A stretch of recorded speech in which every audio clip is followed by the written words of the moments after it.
मो ना हूँ नारायण साहू मु गो सेवा आश्रम जड़े सभ्य आम बहुत दिन है आसी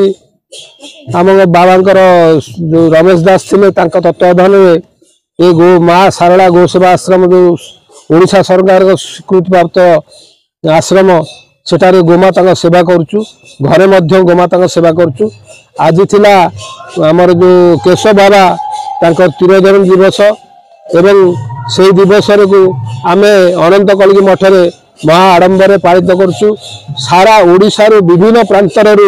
सब साधु सत मैंने आसी एठारे पहुँचती एकजुट होती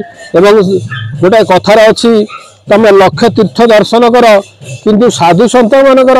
आशीर्वाद निहाती दरकार तेणु आम ये गोमाता बर्तमान पूजन सरला कथार अच्छी गोमाता पाखे 33 कोटी देवता अच्छा जिते गोमाता सब अंग सब बंटाला देवता मानक लक्ष्मी शेष आसी पहुँचते विष्णु कहते लक्ष्मी माँ तमें केवल गोमाता गोबर तम भाग्य पड़ा आप देखो मार्गशीर मास गुरुवार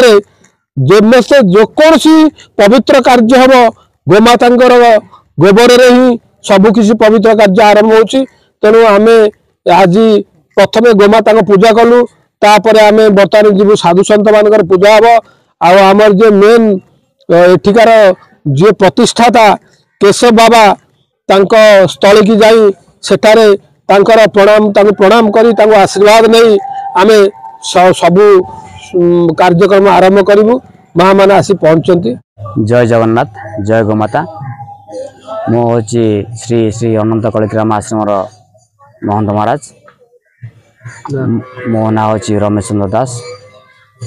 आज जो प्रोग्राम करा जाउची गोमातांगर मो गुरुंगर इच्छा थिला जे सेवा मानव सेवा माधव सेवा गोमाता सेवा तेणु आज सेवार प्रथम दिन यही डिसेम्बर 20 रे मोर गुरु स्वर्गया प्राप्ति करते से दिन आम गोमाता आनुआल दिवस बोली मान गुरुदेव